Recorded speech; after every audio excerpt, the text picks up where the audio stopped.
status. And of course, it really excites us that this is the time top 2 spots, right? Going to COA, the global stage. Most fun out of them all.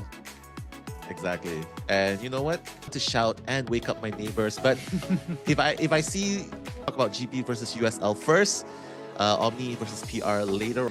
But right now, we're going to be introducing Team Globe. We have Jinlala. As well. Overall, I would say from both sides, Sawi is for Globe to choose every sleeping town. USL wanting to... I mean, for very obvious reasons, right? Because like what you pointed out, there's destroy balcony. Meanwhile, our Hunter Muxin will be spawning just by the entrance. Strongest maps, right? But looking at the trades first, we can see... We're going to move in straight towards the game then. Muxin once again instant attention here with impulsive max pallet breaking and of course just panic by itself as all survivors are already on a cipher machine. But first chase here will be the one that's currently upstairs, who is this acrobat. But yes, we will not be able to win that mind game here as Muxin just stands downstairs while we wait. Yeah, I mean, just basically take a stroll. This is the hunter that we're talking about. You don't necessarily have to chase the characters first, the survivors first. Take a stroll, make sure you cut the survivors off guard, and then looks like the first target might be Jinlala right here. Wow, perfect positioning, but the pallets might be a problem here. And this is what we're talking about. Lantern is countering the Cueist at this point.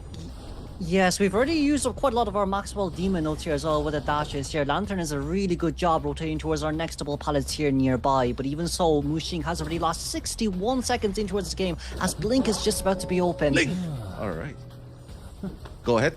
Ling, oh, coming sorry, in. we got the Blink open. Got the Blink open, but that's still okay though. Lantern is one more freezing frame on our hands left to use as well. We did manage to get the vault over there, but once again, you can't forget this is the Lanterns that we're talking about, so it's a lot of changes around, but it just seems like Muxin is too fast.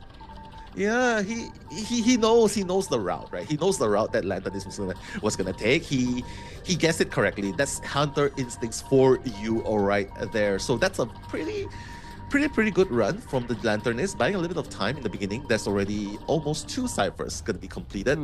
But this beckons the questions.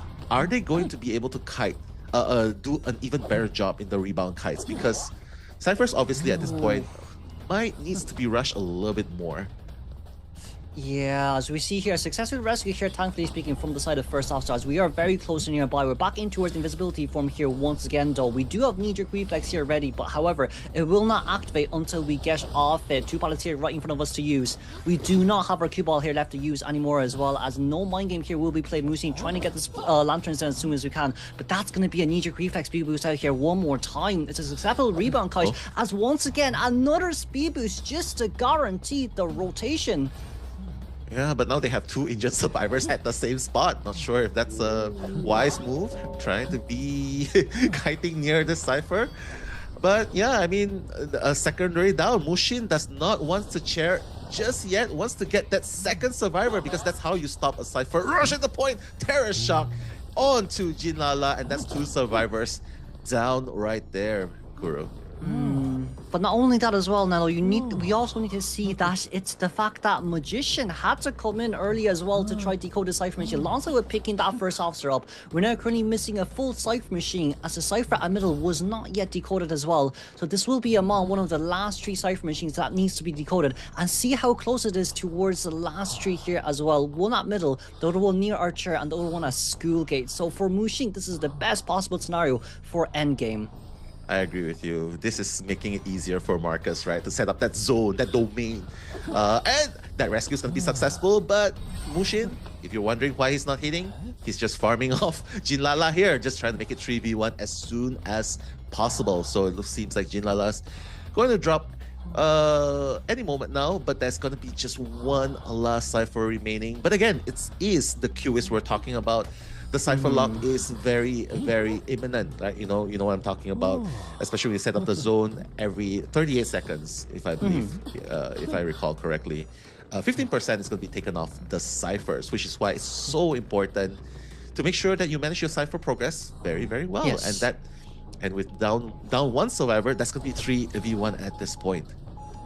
Yeah, but not only that, you can see as well, Muxin has a really easy time to lock a Cypher Machine, but instead we're going straight for the acrobat here. Blink has missed, unfortunately speaking. We kind of overcalculated that, as we do have a mud ball there ready to use, but thankfully speaking, got the capture there on just about on time, so the hit will still register. But look at the last Cypher Machine, 75% already from the side of Magician. Muxin, if we want to try map control now, it might be a tiny bit too late. Yeah, I think typically you should have already started when there's three or two ciphers remaining, right? But right now, two ciphers have a lot of progress on it, and he's really focused. And with the Magician as well, the one, wow, that pallet slam coming in, just buying even more time. Look at the cipher progress right there, Kuro, 90% as we're looking at it. Yeah, not only that, too, Magician doesn't have borrowed time as well, so that's okay. We can just pop open the Cypher Machine here instantly as well, as our Acrobat's going to make it, not Acro, sorry, the first officer is going to go towards the decayed Magician. Still 2 wands left on our hands to use as well, but sadly, not Cue Ball used here just for the catch-up. Cue Ball used there, immediately beautiful stuff done. That's invisibility mode Freya from the side Magician, but sadly, captured instantly when we came back, so Magician will go down, but other Cyphers already at 90. Yeah, I mean, this is definitely not the result that Muxin's looking for. But again, this is a game of seeing who makes the less mistakes, right? And unfortunately, in this game, it's that's just too Mission to be done rapidly. Yeah, I mean, Lantern is the Magician as well, and basically not enough pressure to get that first strike. Yeah, it's very hard as well. Not such a great spawn. I would say early game, it depends on how well we... It's a nightmare for the Breaking Wheel, so... Exactly. Good luck, Said! Alright, Said. Oh. Spinning, getting that first spike onto the spiral! Oh no! The trap is like... Wait, what? The wand? We got the wand. No, I think the tramp landed, but then Saeed got the spike on, so we cancelled the stun animation there. Oh, but we're now on a very tight mind game here between these stairs. We got the second one here already instantly as well. We have another one there to use, but will this land? It doesn't land. It didn't even go downstairs here. UU being able to get in between the pallets here once again, but it's okay. Saeed just has to wait for Blink. Yeah, for those of you wondering, every single time you force the Breaking Wheel into human form and going back to Breaking Wheel again form, that's buying a lot of time already. So now with 3 spikes onto the Magician, you're gonna wonder how Said is going to be able to catch up. He has a blink in 1 second remaining, but that's also the flywheel. There's also the one. My goodness, Ford is also there to give that support. But that blink into the hit, but it gives a problem as well, Kuro. Now that they know he has a blink, Ford can still try to make something happen while Magician tries to self-heal at this point. Yeah, not only that too, let's not forget about the same time that Magician heals up very fast too. We didn't get anything onto his forward there, just said forward still having a ball left on our hands to use as well. That will not stun, but it's okay. Flywheel ready on our hands to use. Very nice flywheel as we managed to go out 61% on Magician, 72 as we change back into towards wheel form. But that's all what forward needed to do. Not a single ball was used in order to get this Magician to get back up, change forms. Can we get it stun here just about on time forward? We didn't get it, and there goes down 147. Oh my goodness. If that stun actually landed, that would have been the best play ever. But because he had 2 spikes on his body, he was down instantly. So it's like, you know what? I did not get the Magician, but hey, I got an even better target. I got the annoying forward. And now you are all under my mercy. There's no more harassments allowed around. UU gets 1 spike. And again, Perfumer has that perfume ready. So we'll be able to negate that 2 spikes. Look at that beautiful body block by Said, trying to buy as much time as possible, but fortunately the rescue happens successfully with 2 ciphers being done. We are fully abandoning ship here from the side of forward because he has way too much balls to use. We don't have Crochet and transfer, but it's okay. 2 slaps on our hands to use as well. Flywheel ready, snap ready, beautiful flywheel. Wow. So just to negate this slap once again, we have one more item here to use. But a mind game here is absolutely beautiful from Magician's side, changing back towards wheel form. As Ford is already getting healed. No, he didn't need to heal. He got the spikes out first. Yeah, I mean, this is a battle of dexterity as well, right? Because it's like, look at that awesome reflex, right? My goodness, this is quite a turn of event for the survivors as well, considering how hard Said punished them in the early games. But now the survivors are slowly going back into form. 147 is going to be the one to take that kite. Let's see if he'll be able to make enough space just to, just to not get snapped by Said. But Said, he will be very, very close soon enough. That spike. Okay, he's gonna he knows he's going down. Kuro, he knows he's going down. He's just gonna try and be down a little bit further into the corners. But don't forget, it is a breaking wheel we're talking about. He can just go back to wheel form and zoom in onto the other survivors in the blink of an eye. Exactly. Not only that too, I would say the kind of divine savior grace right now is that wanted order is not on Acrobat, who's currently upstairs. We're now currently making the run out here instantly as well. As I would say, we could probably aim for the sell here if you want to guarantee the tie. It is Saeed's breaking wheels up, but no, we're gonna come down here instantly as well. Let's not forget we don't have tie turner, so it's gonna go in for the instant rescue here. No questions asked. Okay. We want to get forward, down forward. Oh, Nice! flywheel is ready, but we got a fireball that's also really good as well. But sadly, nobody blocked from the side of our Acrobat. It's okay because it's not a double down, but Acro now has to be near that window or else it's an instant blink down. Yeah, I think a little bit of miscom right there, right? He's like, yeah, I don't know what I'm supposed to do here. Am I supposed to take that body block? Am I supposed to give that body block? Because it is the forward's last chair, right? So now they're playing Yes. 3v1. So very unfortunately, this they gotta last. They gotta last because this is the danger spot as well, right?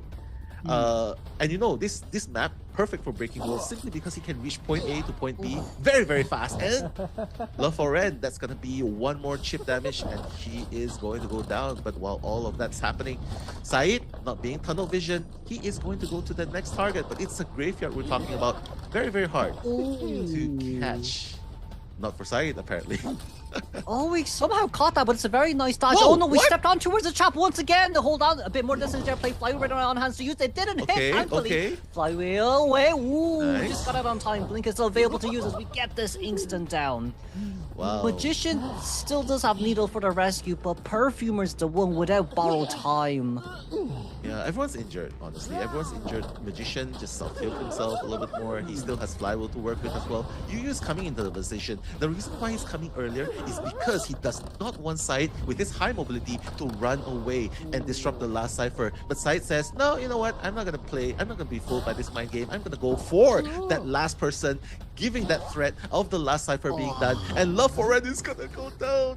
And oh my goodness, Side, he's locked in. He's locked in. He's dwindling all the resources of the survivors, making sure everyone's injured. Oh, make or break at this point, Kuro. Yeah, we also can't forget also about the same time that this Perfumer does not have borrowed time. We're gonna go down here for the instant early rescue just to guarantee some sort of rebound containment. As once again here, Perfumer, that's one flywheel we're able to use. We didn't get the flywheel out. That's a little bit unfortunate. Magician, 2 hits before we go down, but all you need here is 1 snap. That's a drop down hit. Oh no, that's not what we needed. We popped open here instantly as well, but no, Perfumer just realized that she doesn't have any items left to use. She does have a flywheel, but this flywheel needs to be used to counter the snap. Can Saeed make it or can Perfumer make it first? That's the big question. He might as well. Can we get in between the pallets here or not? We can't. But no one's at the gate except for this Magician. Acrobat barely available nearby, but he is going to turn his eye on towards the prize here for that Magician. Once again, flywheel on their hands to use. No self-heal as well at the same time. Perfumer, 19% self-heal. The self-heal is going to be very slow. Flywheel is necessary, but we didn't get it out. And the snap down is countered. Magician. The divine savior. We're going back to Perfumer as Acrobat. A bit dangerous here. His cipher machine, his exit, excuse me, is already almost open. But Saeed, we abandon ship as Magician is able to get out. And Acrobat barely at 90%. This guarantees a tie game. USL barely brought this back. Exactly. That was so crucial. That play right there, UU, right? If UU was down right there, that would have been over. That would have. In that case, somehow we actually managed to brought it back with such spectacular match stats to why. Oh, sorry, not why you UU'd him.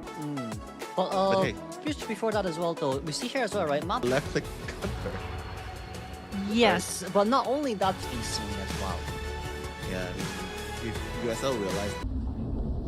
We see AxeBoy already taking that restful road catch up towards the Gravekeeper. Gravekeeper first chase isn't bad, but it's still quadruple hill. We can't forget everyone else outside decodes very fast alongside with multiple support. But that dodge was beautiful. However, of course, with the speed boost, the hit will have to be taken a bit early.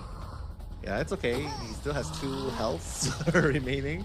But that does give a little bit of presence to Ling, right? He has detention. Sorry, he has insolence, so that means his skill is going to be unlocked pretty soon. Has blink in about 20 seconds, so they gotta be really careful not to be caught out in the open. Yu is in the vicinity as well, and Enchantress probably wants to help a little bit earlier. He's like, yeah, you know what? Let's not make Gravekeeper tank this alone. But you know what? Gravekeeper is actually really, really strong in tanking this flames, right? Especially since you already pre-drop pallets, you can just rotate around, and yeah, I mean, it is always very hard to chase a Gravekeeper first, especially with the shovel form on. Yeah, and also at the same time, right, it's already 80 seconds in towards the game here, as Enchantress was following up closely behind as well, so we're only 2 Cypher Machines done as of now. Now, we do have another Soul Orb here rotating around, so Gravekeeper, however, Blink is ready, alongside with Restful Road. This should be able to guarantee the down Gravekeeper, however, LingW did not pull the trigger. Oh! Beautiful barely. idea, right? Yeah, beautiful idea. Trying to dodge, but you know, the the passage is too narrow right there. But not using the blink, so good job. But that is still a 2 3/4 Cypher kite right there, Kuro. So how do you like the chances of AxeBoy right now? We could sell if USL wanted to, but we're going to come in for the rescue instead. There is no additional items, nor chest open here as well, so this just depends on how well LingW can perform the chair camp. With 2 survivors coming in right now, it's a lot of pressure on hand to use here too, but it seems like Yu wants the body block from the tank. It seems that we have a LingW meteorologist, oh my lord! The flywheel did miss, but hold on, can it go after half? We're waiting, we got it on towards me here, but it was before half! It was before half, and that's why you bring double survivors to rescue, right? Especially in situations like this, we see it a lot. But against an AxeBoy, it might stop your Cypher a little bit more. And don't forget, Gravekeeper does not have any more resources to kite with, and LingW has the blink. Will he be using it now? He will, and that's going to be a down. Gravekeeper alongside the Meteorologist. Ling, keeping the aggressions on, bringing him back to where he started. Yeah, not only that as well, Doctor is going to go over to heal our Meteorologist as Enchantress backdoor here for the rescue, but no, a tree will be planted down first, as this Enchantress has so much opening room here to play around, especially with a harassment through triple. There's going to be no item there landed on as Flywheel was consumed at the same time. But if you want to guarantee the safe rescue, you can use a triple stack, but it's instant hit, instant rescue, and now Ench, it's a free-for-all. That's true, that's true. But now comes the problem, right? You do not want... Okay, beautifully done, you know, before using the slow snipe, he knows what is up. But it seems like the stun does not buy enough time for him to... Oh, but Doctor came in for the rescue! She goes down instantly on the other side. But now, let's not forget, Enchantress does have 2 stacks of, triple stacks of Addiction here. As now, it's going to be a basement share instantly for Doctor. We could sell Doctor here to potentially guarantee the tie game, as we still have 2 survivors injured.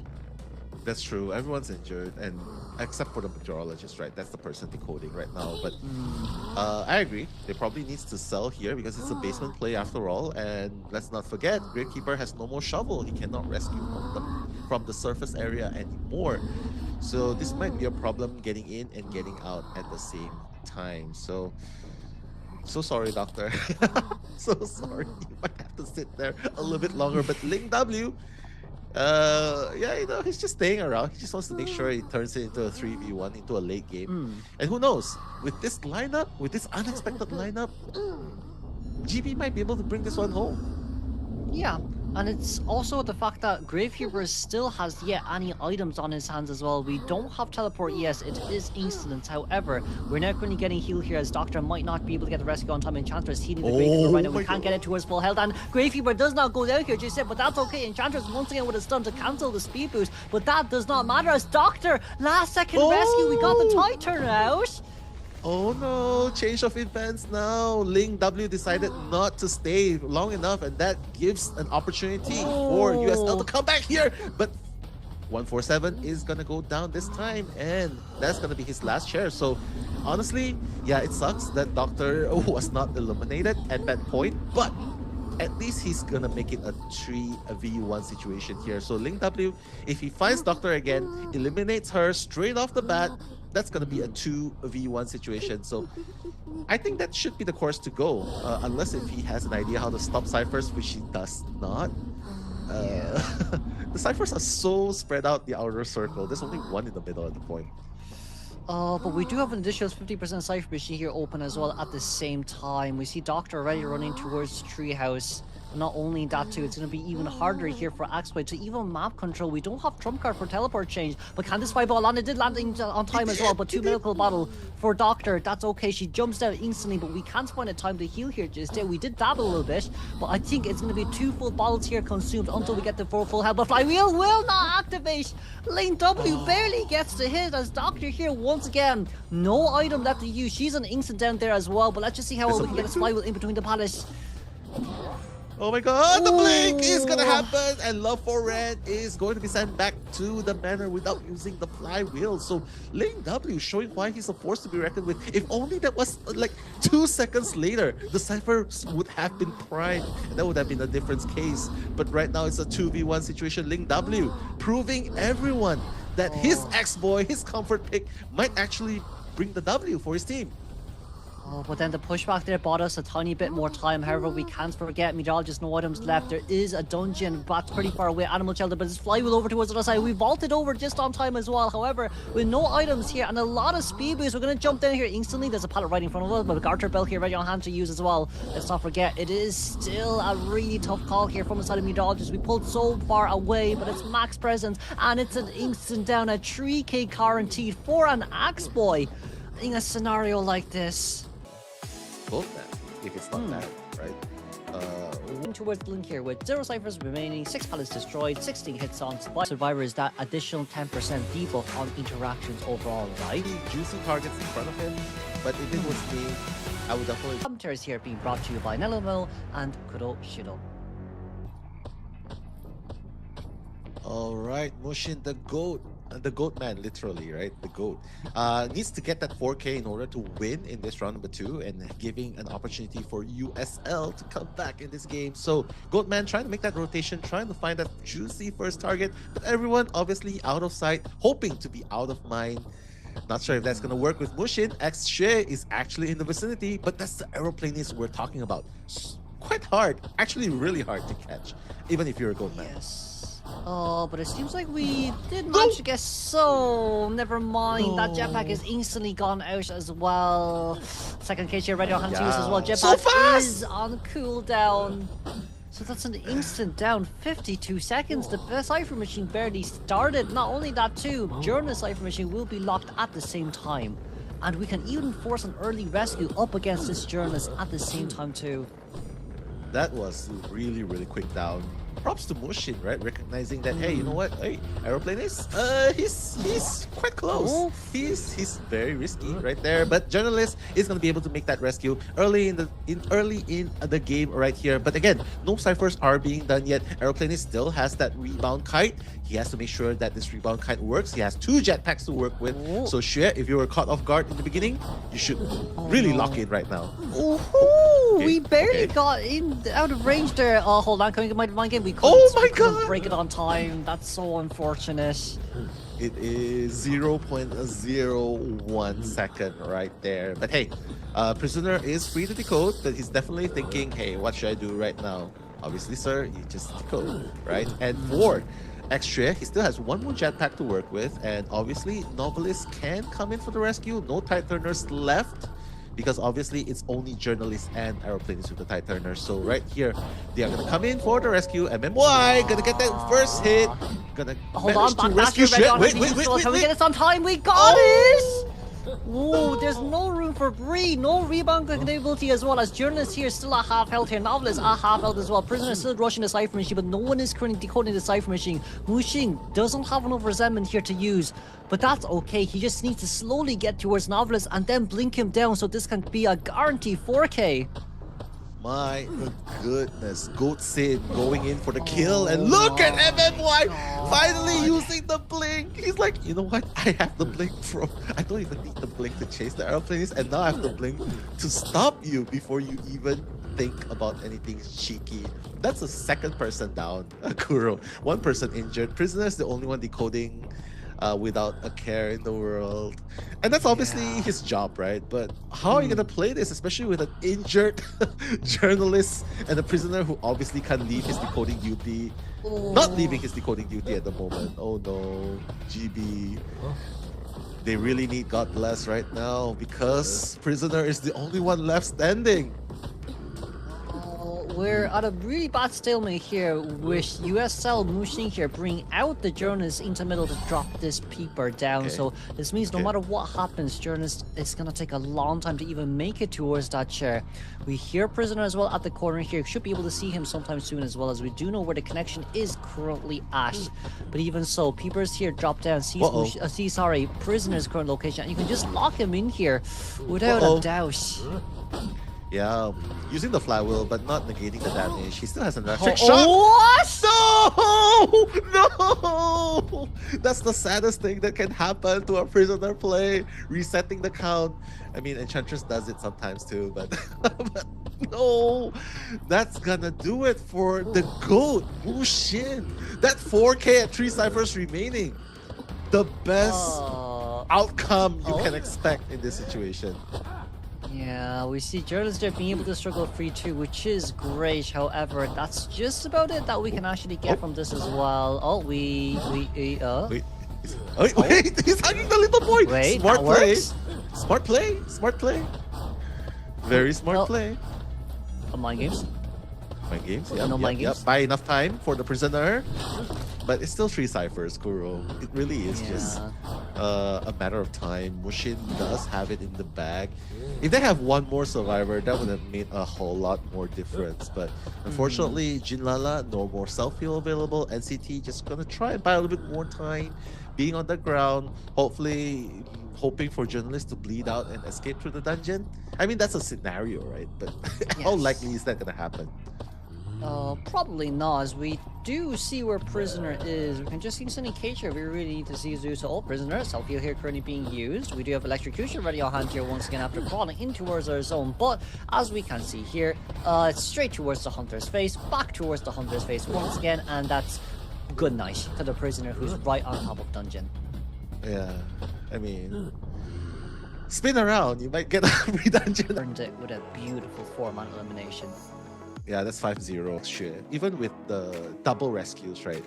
The double 3, round 2, round 3. For very good reason as well. They reworked the fact. See your comments earlier on. But right now, See Explorer here spotting by Shaq last night with Bill given towards our Toy Merchant. 2-story. Trump card detention blink. Geisha up. We see Muxin here eyeing on the target towards Anti-Crane here for his chase. No excitement has been brought here once again. With the persona points of Trump detention alongside with Overwhelm, Berserker, Rage, Mischievous, and Famine with impact as well. Seems like the target will have to be that Toy Merchant. Yeah, I mean, destroy the catapult first. You do not want it to come back and haunt you. Very smart decision right there. Jinlala trying to make that distance, but Muxin, obviously with the butterfly, will be able to make it. Oh, trying to bait a little bit of red light here. That's what he's doing right here, but they know what's up. He knows what's up. Jinlala still trying to make it happen with the second catapult flying into the safety right there, but Muxin has 2 butterflies remaining. Jinlala moving back? What? Why is he moving back? Explain to me, Kuro! A bit early on the flywheel as we gave that hit. Now Blink is ready, Nello, as all we need to do here is 1 butterfly catch up with a Blink hit down, and it's a guarantee very fast down here with Toy Merchant. No items left on the hands to use. I think Blink can even be saved. Hold on, can this be possible? It is, but instead a Blink will have to be consumed in order for us to maintain our momentum. Yeah, that's very smart. Blink attack in the moment of dropping down the pallets, right? Because there's no way you can pull off and use the flywheel at that time. Not to, I mean, he doesn't have flywheel anymore, but at that one instance, he actually pulled back. You know, he did not commit to that area, that blind area, and decides to stay in the open. What's going on right there? Yeah, but we see here as well, right? It's Triple Titan on the side of Survivors too, so their Cypher's capability is going to be immense. Cypher is already almost on Explorer. There's a drop-down hit potential here, but there's no Blink ready on the hands to do so Explorer will not be able to tank the hit here just yet. Geisha playing mind games. It's about to go after half. Geisha got the hit on time, but sadly did not go after half as Jinlala. Second rebound Kai containment is available. Wow, beautiful, beautiful. Trying to just buy a bit of time with the red light tricks, but it doesn't really matter. Jinlala's like, yeah, I don't really care, but no, the pallet slam. That's the first pallet onto Muxin at the moment, but I feel like he has max rage as well, so it doesn't really matter. But Jinlala, the mind games right there, doesn't really matter. Just flies in, zooms in, hits him out of the pallet, and the basement Is it here? No, it's not. So he's not gonna bring him any gold. He's just gonna bring him towards the middle area. Gotta be really careful though. Explorer is at half health, and if you're decoding at this point, you might be figured out. No wanted order, unfortunately, for Muxin, but it's okay. He knows where his targets are. And there's another Tide Turner character. That's kxwz coming in for the rescue. Let's see if he'll be able to buy enough time. Right here, Muxin. Soul Departure coming in. Let's see if he'll be able to do that drop down hit. Okay. If he'll be able to pull it off, that'll be godlike instead. But right now, he's not going to be able to pull it off. And tanking that hit as well. Jinlala trying to run away. Yeah, we see Anti-Current as well. Stay put on coming there. We're going to come into harass really soon. Anti already at the back here as well. Sheesh, that was a bit faster than we thought it was. But that's no hit on towards the toy machine there to just say Anti-Current taking the butterfly here as well. Can we get a charge attack? We did! And the flywheel was just too early. Now it's all up to one Anti-Current on her hand. A lot of flutes. One flywheel, but the flywheel didn't come out here as we did manage to push her out. One butterfly dash that guarantees the chair down for Muxin as Explorer has another 100% page. This guarantees our tie game, or at least 3-man endgame for now. However, Gravekeeper, very tough here for him as we're able to rotate out here. 2 shuffle left on hand to use. But let's not forget about that at the same time that he does have some breathing room in which Muxin does not have enough butterflies here to consume. He does not, but he doesn't really need it, right? Just the blink attack is going to catch kxwz off guard. He's going to go down, and with everyone injured, they got to make sure they heal up each other. But Antiquarian is going to be the one to heal himself. But Muxin's already on the guard. He's already chasing. Oh my goodness. He already sees where the Antiquarian's coming from. He's got to be really careful. The swipe misses. MMY probably needs to do an acrobat off the second floor. Can he do it? He didn't. Yeah, we took a normal hit there. We didn't get the spin, but the Geisha's butterfly got cancelled halfway through that. Hold on a second, last life machine 84%, but Explorer is so far away right now. Looking for Anti. We think Anti maybe doesn't have borrowed time here. We want to consume Anti-Current's items. Anti-flywheels instead to counter it all. There comes Explorer coming in to rush that life machine. 20 at 90% here. We're able to make it towards a 3-man endgame, thankfully speaking here. But Anti once again another slow ball, but the attack didn't come out. Oh no, Muxin's going to that last cipher. They're just gonna pop it. Doesn't really matter. Soul Departure. Trying to catch whoever's in the vicinity. NCT is in the guard, but he's going for the gate first. kxwz cut off guard here, but he still has shovel! Shovel early! Shovel early! We've 24 seconds left now until teleport is ready. However, Anti-Current is also all just on the other side of the map as well. Let's not forget, this is buffed Geisha. So the moment she Soul Departure dashes, it's a 4-second cooldown here at the same time. We don't hear anyone here just yet. But Anti's just way too far away to even perform the rescue here. Explorer barely at the gate. Anti-Current on the other side here once again. How did the tie game end up as a trim elimination? Teleport ready on the hand of Muxin to use. He's going to use it here instantly. There comes Explorer. We don't see him here just yet, but we know who it is. So wait, Explorer. Explorer, come on. Yes, Kurt. This is why we love Kurt. Oh my god, Muxin's still trying to pay attention, but this is where things get very interesting. The gates are not open yet, and Muxin does not know. NCT!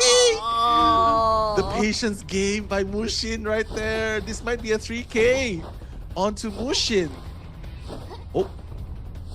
Okay. My games? Swing a little bit more. Yep. Yeah, we okay. Bait a little bit more. My games! Ooh! Wow, nice. NCT. With the... Oh no! Didn't connect this time. But that is gonna help GB, MMY, and the Antiquarian to escape. But that's gonna be just one person escape from Geisha's dominance right there. And it's really very unfortunate, you know what I mean, Kuro? Because they were in a position to get at least a tie in that situation. And we also had 2 turtle up. It's also the fact that they chose this because he needs the 4K. That's the only criteria. You can't even draw. You can't even get cooldown nerfs. Whether or not he is similar, it's probably an A+. And with this composition, Archer.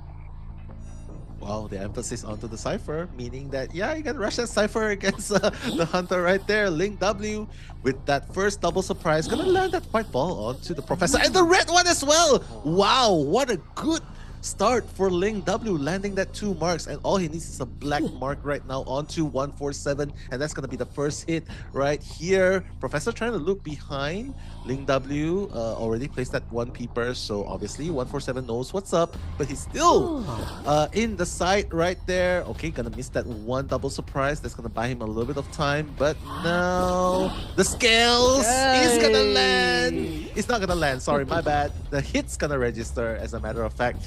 147 needs to really make that kite count right here, because the basement is also here, Kuro. Yeah, we're gonna have to try to rotate out here as soon as we can, as we're already 60 seconds into this game. But once again, Peepers kind of doing quite a lot up against us here at the same time. We don't have our skill team ready to say, but the double hit down instantly as well there. We went back in towards the basement. Was he thinking that if he does that, it's not... the hits are not going to register? With the double surprise, you can overlap the red, black, and white areas onto the survivors. That does not really work, right, Kuro, unfortunately. Yeah. But nice, valiant try. It's still a very respectable kite because it's close to 3 ciphers being decoded. The only downside, you're in the basement party with the clown, with the circus clown. I do think right now probably we're going to go for the cell. No one's really eyeing on the target here for basement for the rescue. We do see you on the other side, the Knight decoding very closely nearby as well, who definitely does have to leave that area considering how close we are. LingW here once again. We're going to see all the cipher machines on the other side of the map has been popped, but the triple ones closely towards Shack, Christmas Tree, and the moon on the main gate is yet to be decoded, so we could potentially see a real huge end game play here by LingW. The survivors already 3.5 ciphers done. We'll see. Professor's going to be expired. It's going to be a very early 3v1 at this point, not even 2.5 minutes into the game. So you is going to be that next one, right? Okay, making that predictions. It's really a rock, paper, scissors sort of game. Okay, just ban everything right there. No attacks for you. Beautiful predictions, but LingW doesn't really care. He has the trapeze to catch up in case he wants to go, and the peeper just to pinpoint the locations of the survivor. You, right there, the Knight. The kite needs to be really, really good. Okay, beautifully done. No more attacks. The disarm at that point, really, really nicely played. A lot of times being bought. A lot of time being bought here. The flywheel, not gonna register, but that's gonna be that first attack, first damage onto the Knight. Yeah, I thought that would have been a terror shock there, but it seems like we are able to still survive for a tiny while longer, as Knight here needs to get out of this area as we're still containing in between the peepers here one more time. Double surprise, decent terror shock down. We predicted wrong here, unfortunately, as we can see here too, right? It's Lantern is Cypher Machine who has pushed Archers towards 78%, but once again, we do have that Tightener, so I would believe one good rescue here should be able to get the Cypher Machine primed, as we only need a one-man endgame. That's true. That's very true. You just need... honestly, you just really need one rescue here with the Titan to buy that 20 seconds of time, right, with the last effort. And you just have to run away from the side. So Ling realizes this. He's like, yeah, I'm not going to let you finish that cipher right there, but can you really catch up? She still has a bow, an arrow, and flywheel to work with, so I guess they can still go for it. It's 86%. You can see Love for Rent coming in. Oh, the missed arrows right there. One more white mark is gonna do it. Oh, the cipher! Sorry, the Palace Slam.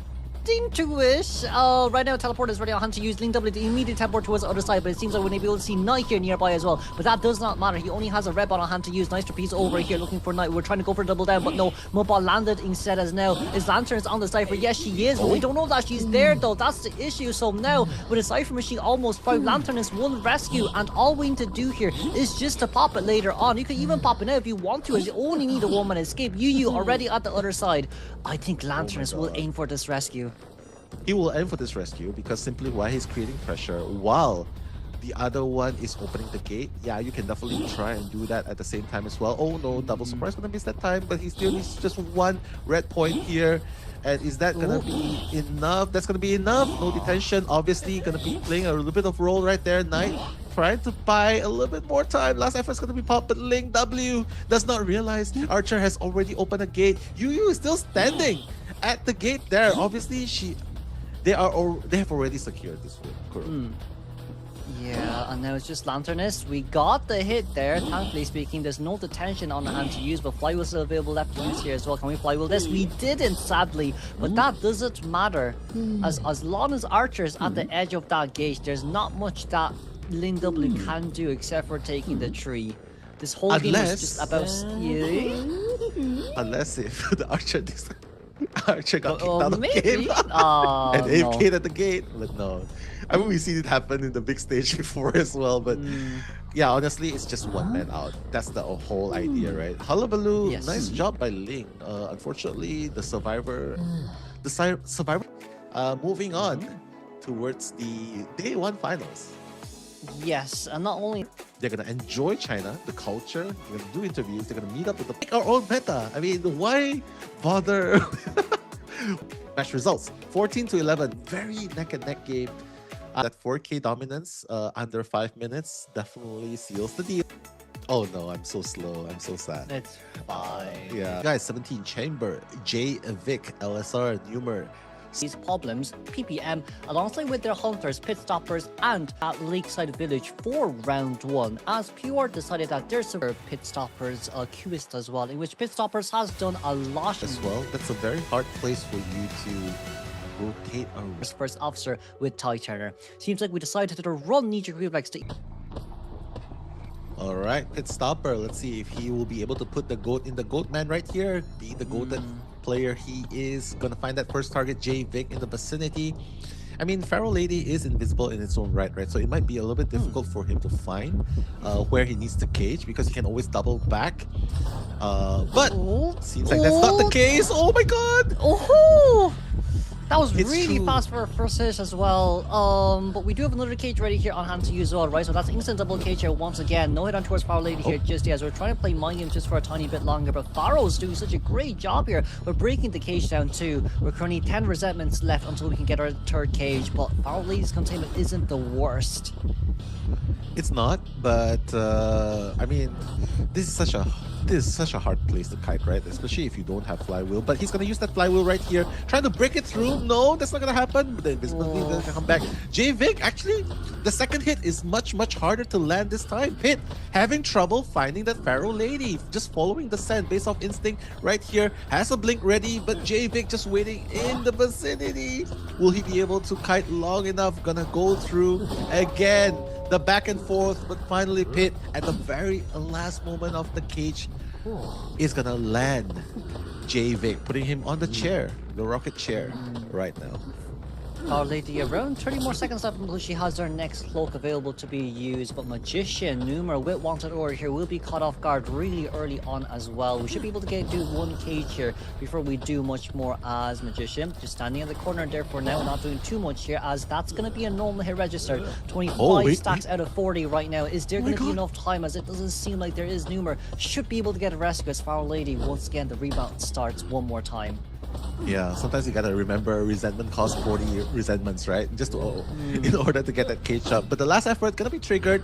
Pharaoh Lady is gonna be down thanks to that blink attack by Pit, deciding that, yeah, you know what, enough time has been wasted. Let's just get it down pretty quick, because now 3 ciphers are on the verge of being completed right now, as the 4th cipher is gonna be started by the Puppeteer right at the end of the cottage right there. So obviously it's up to Psyche right now for the second rescue, the rescuing duty. So the matter is, Psyche does not want to be caught in the wrong position, does not want to be caught in the open. Pit does not seem to see where the first officer is coming from. Oh, that's now. Okay, we barely missed a hit right there, but Psyche's very close towards the cage right now. We did manage to get that cloak from up available to use as well. One more cloak left to use. Can we get a hit on towards Pharaoh? No, she's able to teleport towards the other side. Pharaoh, once again, it's a lot of teleportation. No hit there, just as we teleport back here one more time. But sadly, that's average. One more time. Should be able to get her down. But now we see here as well, right? It's only 40 seconds until teleport is ready. So, with a 4 cipher machine here almost done, both Magician and First Officer are now healing. Yeah, the tricky thing about Pharaoh Lady, right? I noticed that, yeah, you are invisible with a cloak on, right? But there's the scent on the floor, right? And the thing is, you are very detectable when you go in and out of the cage. So that is the point where pit stoppers just pinpoint your location. Because I feel like if you played around the corners a little bit more with the scent, and instead of going in and out, I think that would have mind gamed Pit a little bit more right there. Yes. But still very respectable Numer- containment time though. Yeah, we do know where Numer is. Numer the only one way here, borrowed time as well. Pitstopper's not really the best cager that we can do, but also doesn't go back towards the other side here as finally that footprint will be seeing Numer by himself right now. 2 more Magicians, 1 left to use, but we're so far away from this Magician. The catch-up takes even longer as well. That's going to be a speed boost out there as well, but Pitstopper's he's not playing on the other side, but the cage here once again nullified as now Numer, we don't have the item ready, so that should be a down as we finally start that last cipher. Yeah, true. He brought Tide Turner too, right? It was a flywheel, different story too. But Tide Turner, very essential in this game as well. So Magician gonna be the second one, Numer gonna be the second one going down the chair, but it's okay because Psyche, again, in the vicinity, full health, right? Has 1 more watch to work with. Pitstopper does not tunnel into it. He's like, oh, you know what? Just rescue Numer if you want to. I just want to stop that last cipher. But Pit, being in between them, obviously has the cage option. He's just trying to see which target is caught off guard, and it seems like he's going to go for 17. Puppeteer here. We can't really use 2 cages for Puppeteer. Yes, he can reutilize his Lewis, but oh, just about on time with that activation. Now then, once again, it's an instant breakout. We should break that pallet at the same time too, as now trying to eye on the price here for Puppeteer, but even so, the dashback didn't manage to get Puppeteer to vault back in for the terror shot kit, but it was a good try here as once again Puppeteer just 1 last hit, as now Magician back to full health. Yeah, I mean, that's very smart play, right? Against a Goatman, you do not want to underestimate Goatman in any situation. That the down's gonna go down right now, right? But here, don't forget, Goatman has that huge potential to get that 3k, 4k eliminations. So here, if you have to remember your goal is always best case scenario a draw, right? A best case scenario a draw. You gotta try and aim for that. And honestly, they are not out of the pickles just yet because Pitstopper 3v1, 2 of them, yes, full health, but with the cage, double cage, build up enough resentment, double cage, you can easily reach the survivors that are decoding on corners, and he has a teleport ready as well. Yeah, and now we see as well, we know where Magician is, but I think we went towards the wrong side here trying to locate where Magician is. Pitstopper is a little bit lost here just once again. Magician has not used any of his items at the same time, as First Officer does have that additional perfume on his hands to use, but right now Magician's done such a nice job here as hiding. As Pitstopper, we keep losing targets here, so it's giving Survivor way too much room to breathe. Psyche on that cipher, but not decoding it just yet. We know that teleport's still available, so gonna have to play this one a tiny bit more safe. Yeah, seems like First Officer has changed occupation to a perfumer, right? So has that euphoria ready if he needs it. Puppeteer obviously needs to go very, very far away. Just make sure he does not get caught off guard. And when Pit commits to one cipher, that's when he knows that, yeah, you can probably work on the other cipher. But then again, there's also the threat of knowing that Pitts should have his teleport ready as well. So this kite needs to go very, very well with the last one. And ooh, the hit does register as we don't have really any items left. We have 1 more cage here to use, as well as Magician does not have borrowed time. That's another cage there being used, but I feel like Pitstopper is here still stuck between so many of the obstacles nearby. No hit over towards the Magician here just yet. Mind games. Did we get a hit down? We didn't, as that's going to be another beautiful hit down just on time with the Cypher Machine pop there as well. But that wouldn't change much because he does not have borrowed time anyways, but with the teleport available, Puppeteer should still be able to tank a terror shock hit. Yeah, he knows where the last survivor is, right? He knows where the cipher has been popped, so the obvious route is obviously the front gate. But here, it does open up an opportunity. If Psyche wants to go in for the rescue, I don't know where his position is, but no, he's going for the back gate. I think they're committing to just one-man escape. It's too risky sometimes if you think about it, but... Oh wait, teleport back, Psyche going in for the rescue, and with only a perfume left in the hands to use, he got caught off guard instantly. And there we go, yes, the perfume comes up, but you're not a perfumer anyway, Psyche. Over towards the other side, Magician eliminated. Psyche still playing. Oh, not a hit down there just yet. We have to wait here. We do have to wait here. There's another cage ready on our hand to use. There is another cage ready on our hands to use. We are gonna break it on time here once again, but this is only a 55-second detention time, so we should have at least 3 more cages And Dungeon is just so far away at Beach. It is.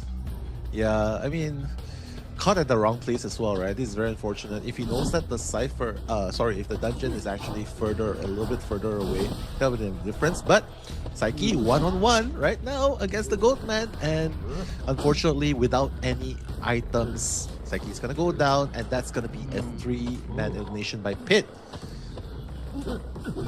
So once again, proving the dominance of Goatman. I mean, instances like this before in other matches, in other qualifiers. Kiting is by no means bad. It's really respectable. We can choose because we want to counter. Disciple. Is this the character that they think can? It was the second matchup of Game 1 between PR versus Omni with a professional commentators. All right, the first leap, trying to bring himself closer to where the survivor is, but honestly, by just using that one cat, there's still time, right? Fluff is gonna be that first person getting chased, and obviously this is a counter, right? This is a counter towards Enchantress right here, but with the cat has latched on, just gonna silence a little bit. Doesn't really matter. He's just gonna use that to gain the speed moving forward. If you guys are thinking, oh, why is he looking at the ground? Well, that's the what's that instinct again? Yeah. Hunter's instinct, right? Yeah. Gives you a little bit of speed boost right there. Yes. Yeah. I'm just more surprised though from the side of our Enchantress not actually rotating away early on in towards the game and just persist on decoding. But with this, it's gonna be an instant warp moment here as we didn't actually get over there on time, so we should be able to vault this one without too much issues as we have 2 stacks available on hand to use. Oh no, he's getting a little bit impatient right here. That's already the 4th cat being unleashed with no real value right here, Kuro. So, and they already know what you have. You have a warp gate, and that was not used to its full effect. So I'm not really sure what the game plan is here, because Anne is still struggling to get the first hit, and Fluff already has that 3 stacks. I was going to say that he blew it up in Anne's face, and it's going to continue that rotation, and there's no traits for him to catch up. No blink, no warp. KX is having a really hard time here. That's the 6th cat, the 5th cat. With 2.5 Cypher Machine down here, Fluff should be able to get back on towards upstairs, but even so with this... Ooh, he took the stun a little bit late there, but the vault still comes in clutch as well, thankfully speaking. 2 stacks on hand to use as we're finally starting the last 2 Cypher Machine here, and might not be the best choice here as Fluff will be able to secure a triple stack, but no, instead we're going to use that single one just to guarantee some type of movement out as his jump down there at Wildby got stuck in between. Oh my god, how many times is he gonna loop KX here, Kuro? How many times do you see this? Already 3 ciphers being done, and Fluff is still breaking ankles. How many times is this the 4th time he's circling this area? Oh my god! We have one more dasher to use, but it doesn't matter. Another stun here over the window we go. My god. Jeez. It's such a One long after the containment other, time here. man. Warp is about to be ready once again. We used Warp and it's already back available to be played once again though. This containment time is probably already at 3 minutes, but that Warp hit down. No hit on towards the Enchantress here just yet. Once again, missed here one more time. We've got way too much time with that. 5 cipher kite right there, and without support, and assumably onto a character that's being countered by Anne, Kuro. The terrain advantage obviously onto the survivors, but look at the ciphers, it's already primed. Oh no, here comes Juan in with the rescue. No hit there just yet as we're now waiting on the side as well. We can just normal take this hit as well. It's okay, it's just on time. And not only that too, Fluff has Dungeon nearby. So with the fact that our meteorologist is currently at the gate, all what our Enchantress needs to do here is just to wait. We can take the normal hit here, and then once the pop comes through, that's an instant exit gate open. 20 seconds is all what we need. But then it just seems like KXWZ wants to wait for that teleport to be ready. Yeah, that's 1 minute, man. They're gonna pop. He's gonna run. He's gonna have 3 stacks, and you're not gonna have anything to chase. You're gonna have a tough time chasing Fluff. And if Omni makes it out with 4-man escape, this is gonna be super unfortunate for the end. I mean, don't get me wrong, I'm a Disciple main as well, but it's just not it. It's just not it. Oh, can this land? This does land just about on time, but let's not forget about one additional thing. We have Tide Turner on Meteorologist, but I don't think they will risk it this much right now. Meteorologist, nice flywheel over towards the other side, and they're flying right out of there as well. If that flywheel was mistimed, oh lord, it's a guaranteed tie. The fact that he was very tunnel vision. Ways you could have played it. But honestly, for me, I would have rather just changed target. Drivers are going to be significantly less. Yes. So it's decent sized, it's balanced. But they're just gonna rotate, build that distance against you. And or with Omni Survivors coming up against PR's Hunter first, you're gonna be able to see Gardner. alright. Let's see if kxwz will be able to redeem himself in this game. Match number 2, first half. Right now, the first target dropping a peeper off. PPM is in the vicinity. Obviously realizes, okay, that's a Lanternist we're talking about with the projection. Just trying to get a little bit more time. Okay, double surprise. That's gonna work. Ooh, that's gonna be a black and white mark onto the Lanternist already. A red one is gonna deal that first damage. So kxwz breaking pallets first. Just trying to make sure that he's able to... Oh, wait, what? I think we wanted to drop down the pallet stone there and then rotate out, but we didn't really find a chance to do so. Very nice dodge there towards the red bomb, as it will be taken here once again, 60 seconds in towards the game. Trapeze finally here being open as we decide to destroy the pallet here first, as right now a window there left to play around with, but just kind of being a tiny bit more careful. But it should be enough to register ourselves towards the next moving pallet, as it has been dropped down, yes, but it's still a Hullabaloo who moves insanely fast. That's true, but I think he's still doing a very respectable job, right? PPM, he has still to get another mark. That the red mark is the only one he's gotten so far. You know what I mean? It's the only one gotten so far, and it's already the 3 ciphers kite at the moment. So PPM definitely showing that he knows what he's doing as well. The peepers is not really helping him that much, but oh no, KX knows, but he's just gonna go back. He's gonna go back and forth right there. And the trapeze going out, and that's gonna be a down, but that's gonna be a 3 ciphers kite. Very, very respectable, honestly. So now just coming in, you're on your own, Lamau. But Fluff obviously does not have Tide Turner. The only ones with Tide Turner is Lays and One. Coming in, they're gonna start with the 2 ciphers. Lays already creeping into the vicinity, so he's probably gonna be that first rescue. KX needs to make sure he knows. Okay, he's gonna catch that person first. Okay, alright, no problem. Okay, break that bubble, no problem. Okay. Oh, he's gonna go down, double down. Instantly there as well. From the side of PPM, we do have an item to use, but we flipped over here first instead. KX didn't really expect that. Now we can't forget, we also do have our items left to use as well, as we did manage to flip over here at the same time too, but it seems like we can't use it here just yet. Trying to play mind games here, as that's going to be last cipher here popped instantly as well, but with a double down, it just means your cipher is definitely going to be way slower. Juan slowly making his way in here, as Lays was decoding earlier on just for a tiny bit of time. But even so, he can't really self-pick up himself here in this area, or else self-heal being used is not good up against the Hullabaloo. It's not, yeah, unfortunately. Just putting the peepers around the side as well. But don't forget though, Omni still has that opportunity to come in. Once already on rescuing duty. Lanternist is gonna be rescued, but already with the black mark, and that's gonna be 1 more damage. Last effort gonna be popped.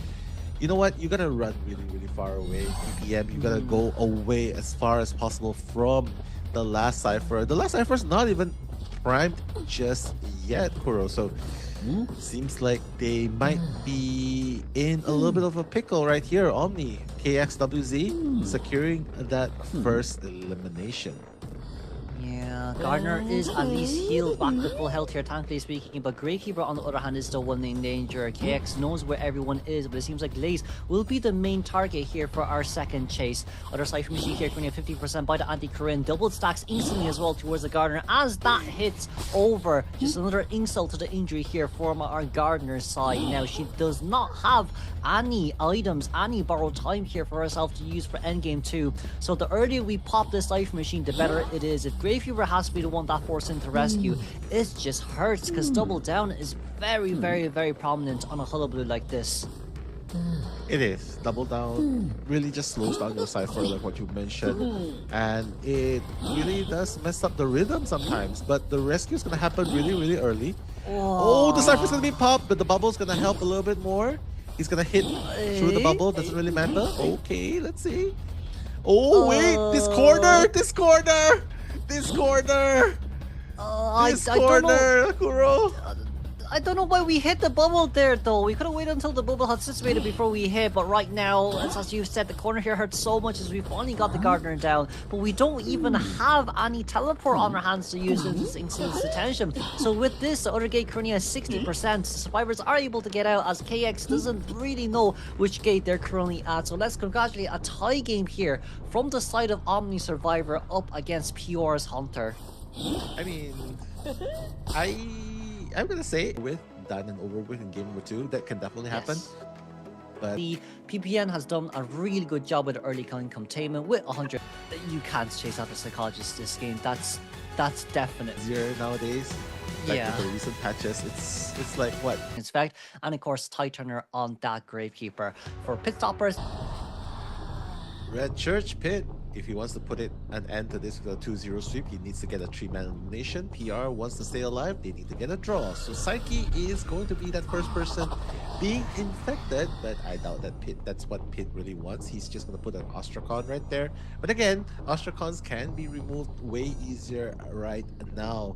Pit's just still trying to find that first target, 17 in the vicinity. Meteorologist can teleport in and gonna get pushed away a little bit more, saying like, hey, you know what? Stay there with the cipher. Stay there with the cipher. Pit gonna move on to that's the next target again. Numer is gonna vault out.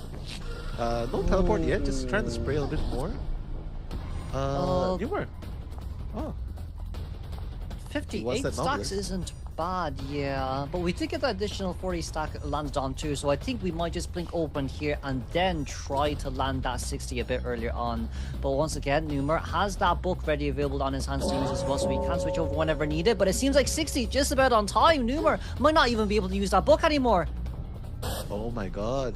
And just trying to spray a little bit more. 100% fear. Okay, you know what? Just spray for good measure.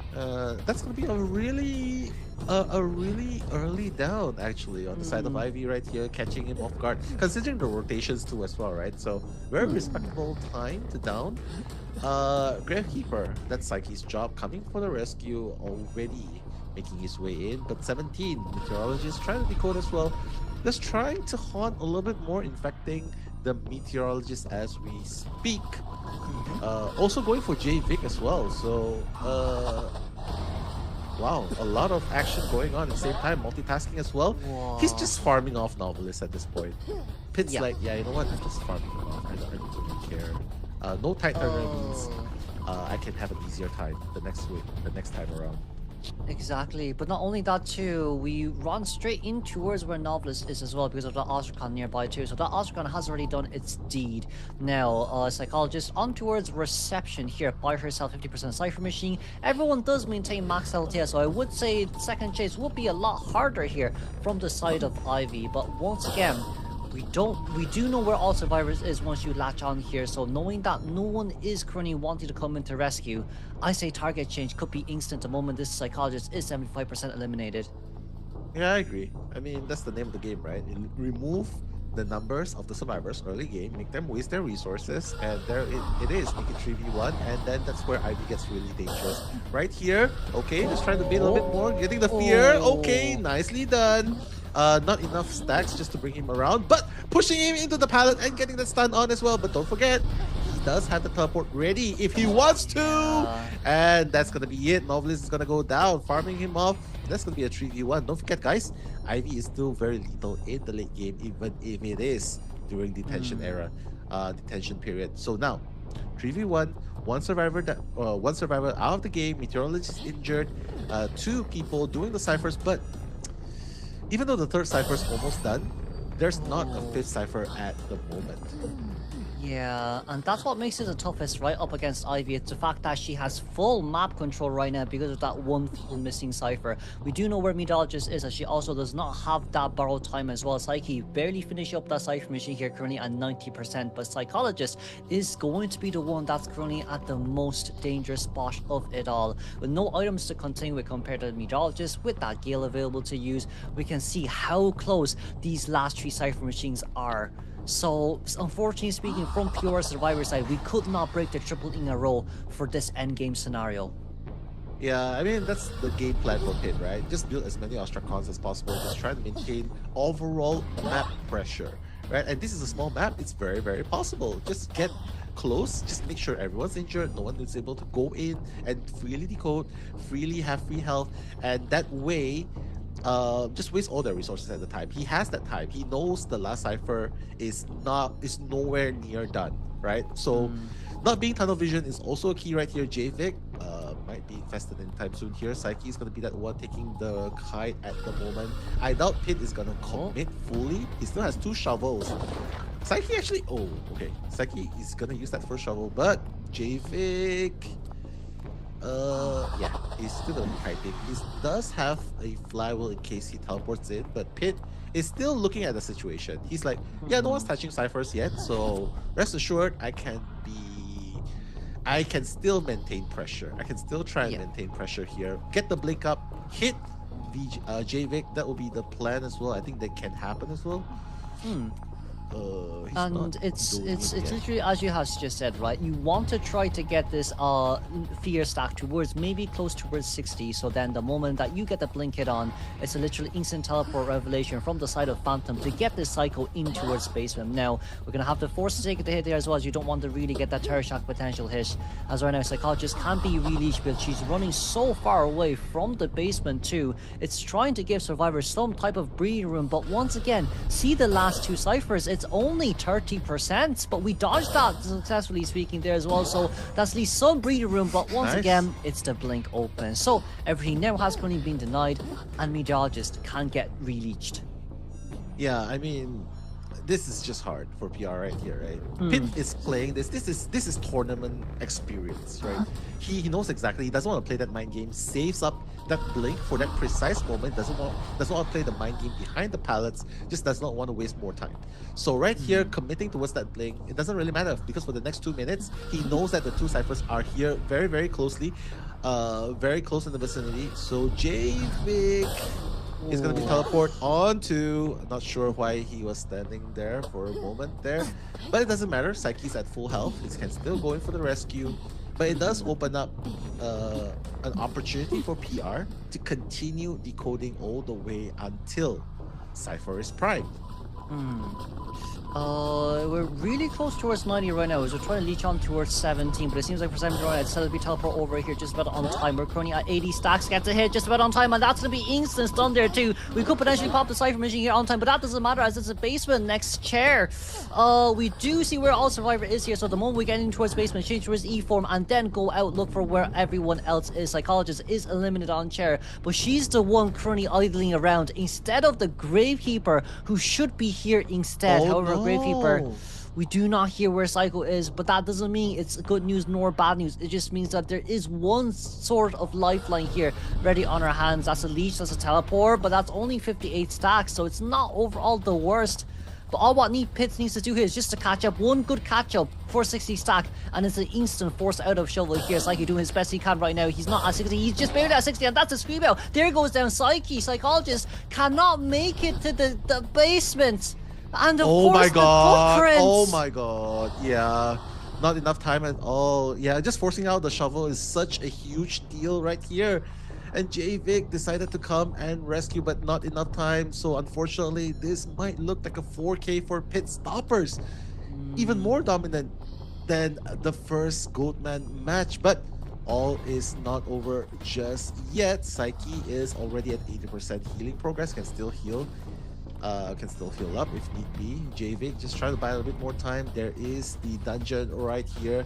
The gate's not open, right? So honestly, this is just ego, right? This is just not ego. It's the pride of trying to get that 4K. It's the pride of trying to get that 4K.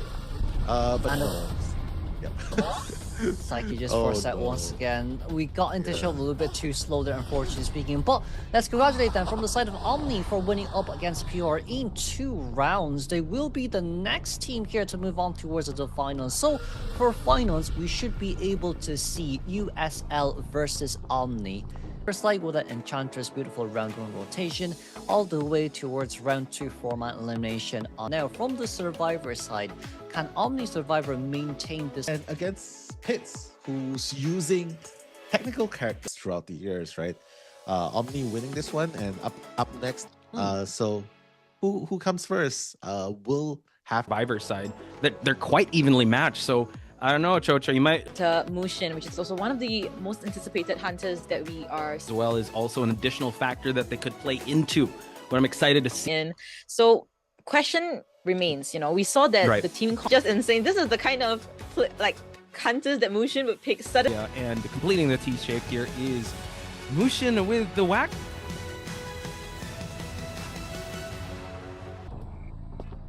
Muxin on the wax artist, not wasting any time, rotating at the center of this map. His lineups need to be on point. While we do see he's going to try to stall out the center Cypher, which is going to be very crucial for the end game. So now PPM might actually take the first chase here at the corner house. PPM sporting that Puppeteer can tank those hits, but if he's going to be waxed off, it's going to be a little hard for him to actually make this rotation happen. Yeah, and like early from the game, we're seeing a lot of rotation happening. So Cypher progress is quite slow. As we see the first kiter bottom left is a little bit lagging, unfortunately. But let's look into the main screen first. We're seeing him actually kiting at the second floor.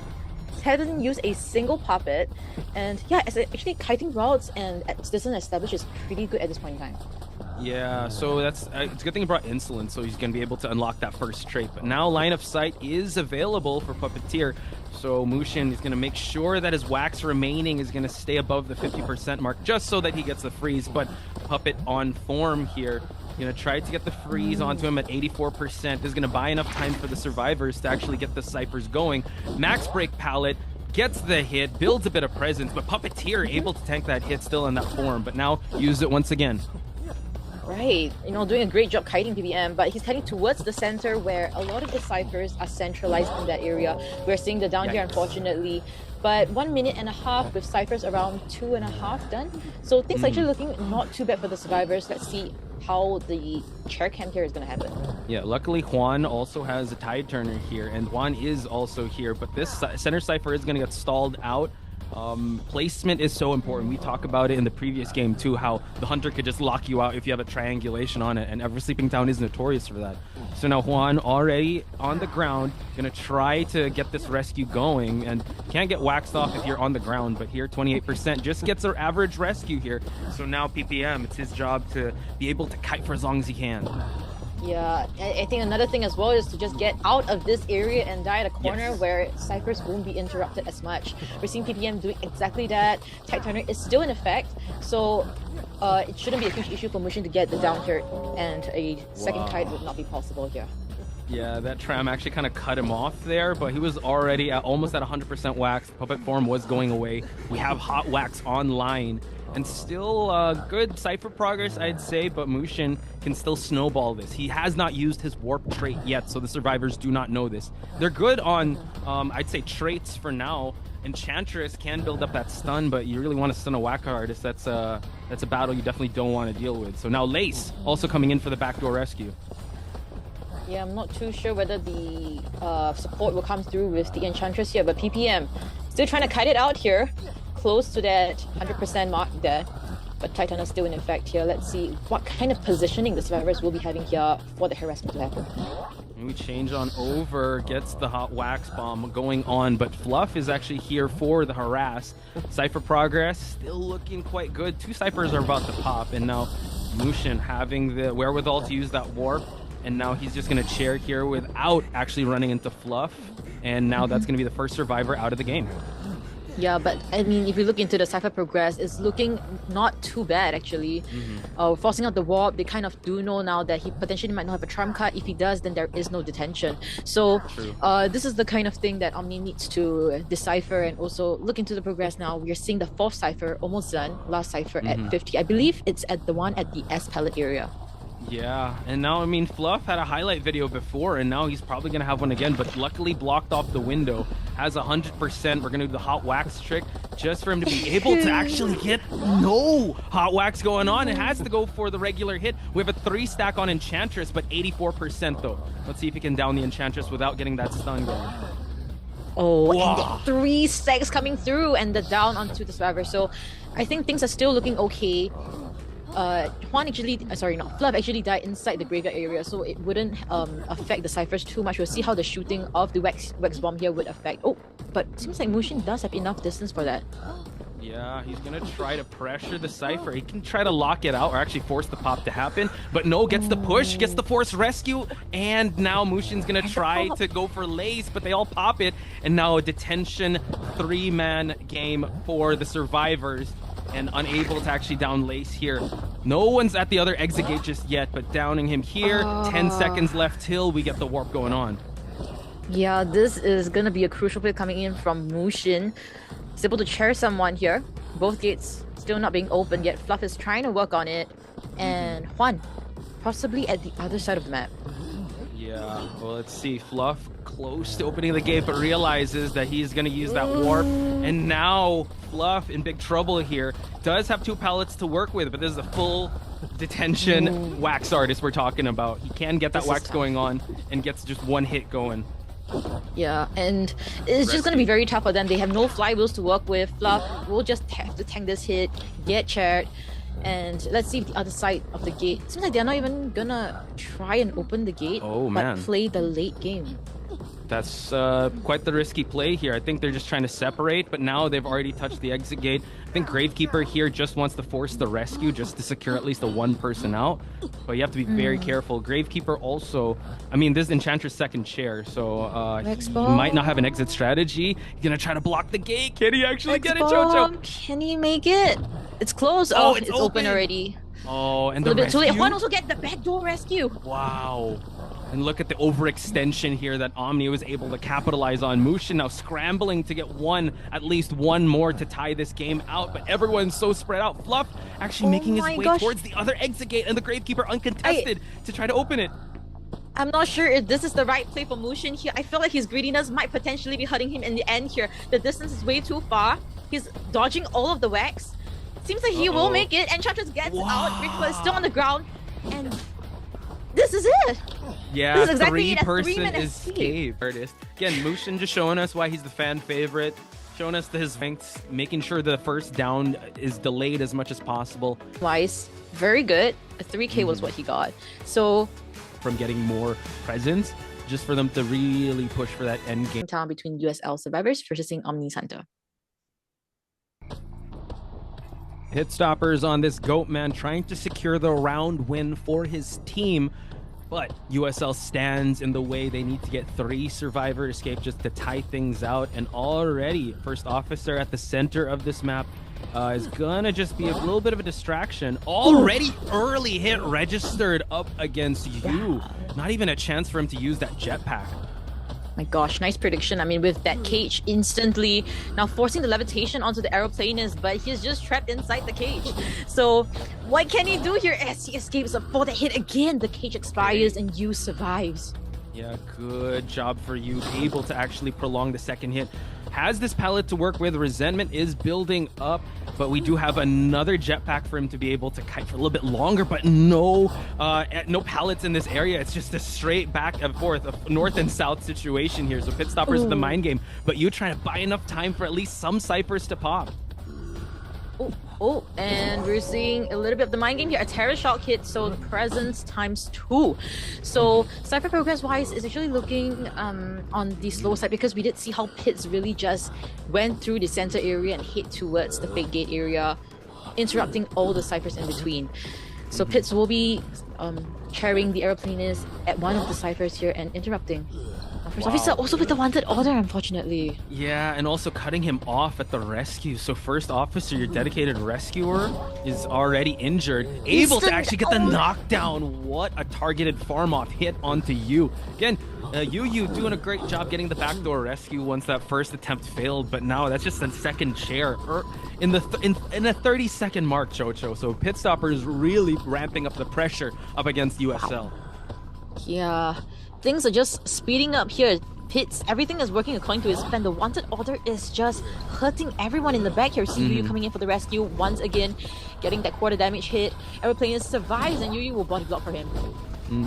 Able to actually get the magic wand, but the backstep away from that pallet, and now Magician is one chip damage away from falling down. It is going to be Yu's last chair, so he has one last jetpack to prolong this chase.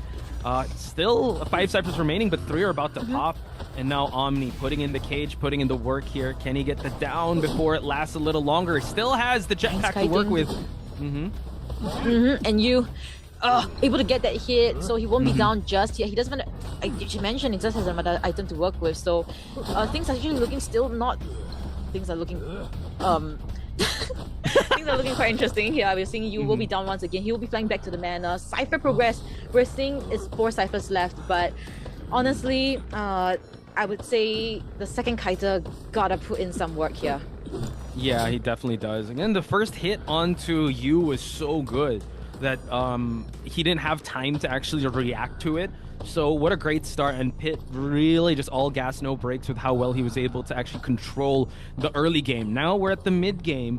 They need to be able to, like you said, control the Cypher progress, trying to predict the Priestess here. Unable to get the portal going, Chocho. And just the backstep, just surprising. Love has to be very careful here. Has a window to work with, but we have enough resentment for another cage.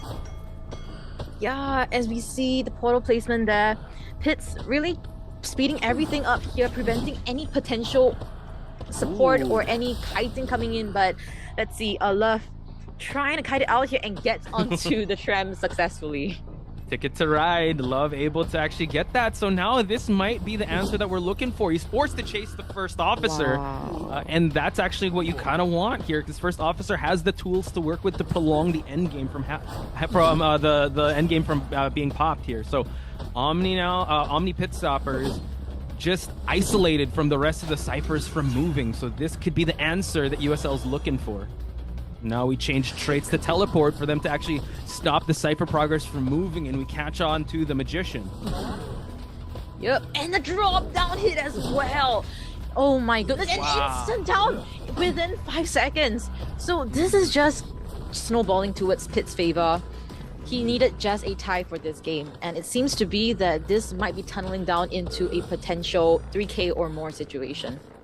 Yeah, looking at the survivors, we do have Tide Turner onto the first officer, but chair placement quite immaculate onto Pit, being at the center of this map, just guarding that Cypher up north here and forcing the Priestess to rotate away. USL's first officer is going to be able to get the rescue going. Has that Tide Turner, but has to be very careful. Eats the regular hit, gets the rescue just for them to be able to scurry on away, but everyone, Chocho, is injured. Everyone is, and they don't have like a designated healer as well. Yeah. And now we're just seeing Bro kiting coming in within the cage area, and 147 survives for another day. But it seems like Pitts want to lock in onto this first officer, doesn't want to let him off the hook, and the hit registers. Looking at our ciphers, the 4th one will pop, but the 5th still being worked on at 50%.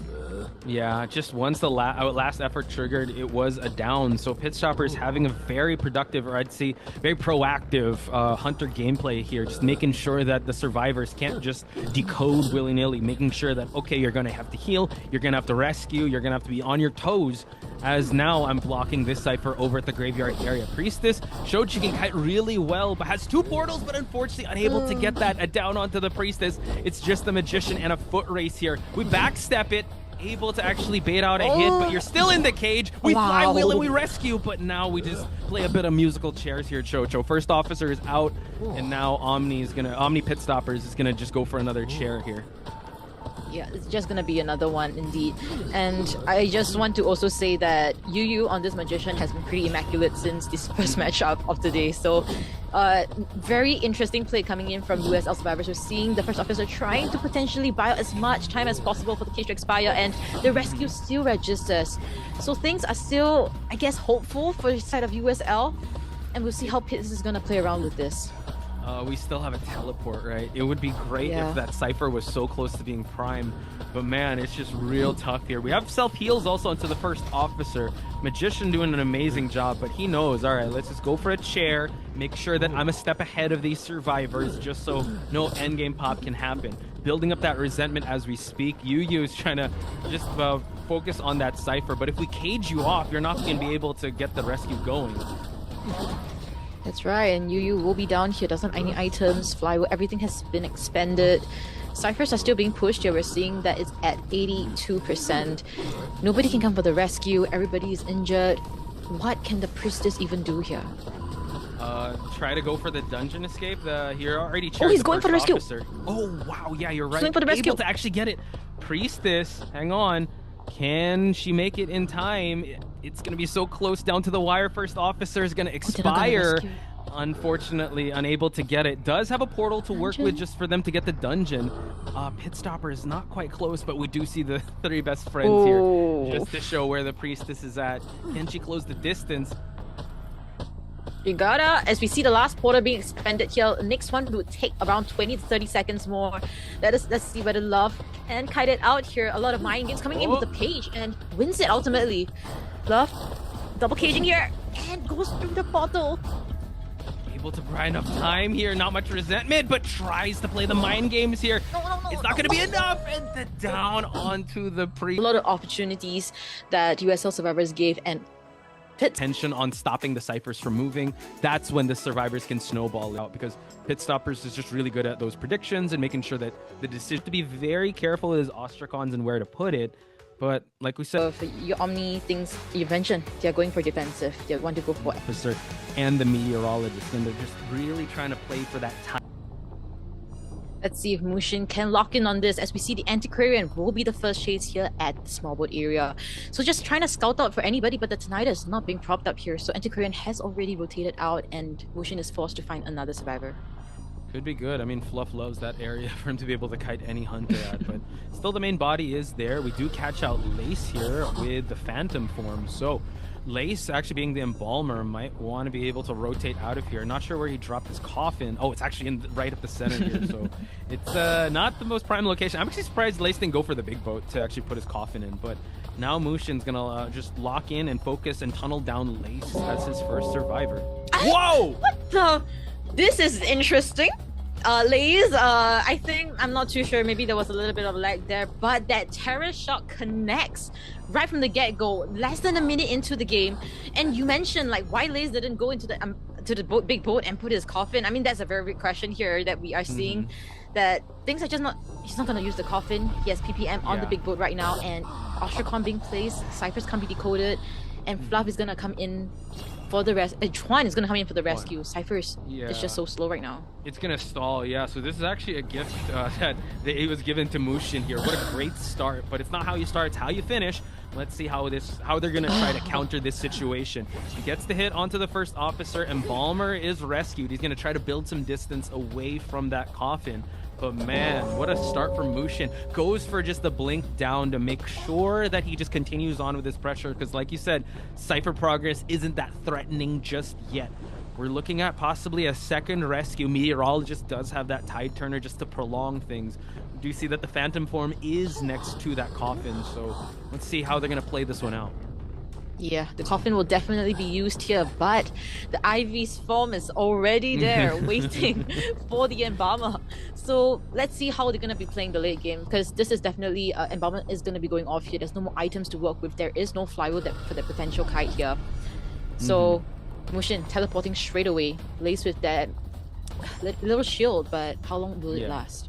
Again, this is the insurance policy of the Embalmer, right? You don't need to get rescued again. You're still able to buy enough time. But yeah, that Terror Shock was just a really good start for Muxin. Now, one survivor heading back to the manor, checking the inventory of everyone. Everyone's still in good health. They have one Tide Turner remaining. But what's concerning me, Chocho, is 3 Cyphers still remain. 2.5, I'd say. But since this map is really huge, it's going to be really tough, especially with how Muxin can be able to map control this area. Yeah, exactly. So, okay, as of now, on the bright side, we're seeing that a lot of them have items to work with. We are not expecting an instant down situation, but then again, this is Shadow. Second, a fully skilled one, by the way. Muxin, we saw how he managed to dominate the front matchup the first half of this entire matchup. Yep. So let's see if he's able to continue this snowball effect. Okay, he's going to try to attack some of the items here, already forcing the last pocket watch. Oh, actually, one of the pocket watches of one. Actually, yeah, this is his last one. But in this 11 area, a lot of pallets to work with. 68% scare. Now we're accelerated decoding here, so cannot take too much time here. Muxin needs to lock in, be able to focus on one survivor. But like you said, a lot of healthy survivors with items. You know, and you got to keep being able to just harass the ciphers and make sure that you get these downs. But so far, everyone's still up and about in perfect health. They're playing the long game here. Not too sure whether this will be good for them or bad, but at this point in time, since their items are not being diminished, I think things are still looking not too bad for both sides. A tie game will be very tough here, I must admit. But PPM with this next tie, let's see how much time he will buy here. Nice push, just to provide a little bit more time. But the blink, nice flywheel on the side of PPM.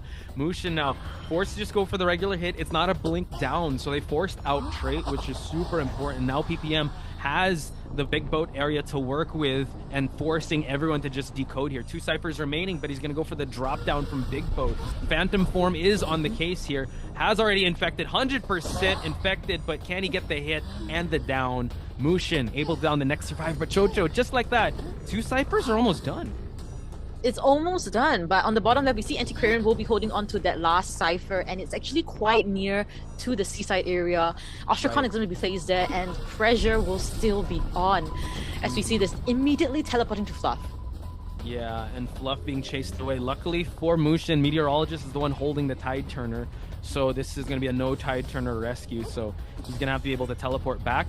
Flip on through here, just trying to waste the bamboo stick as much as possible.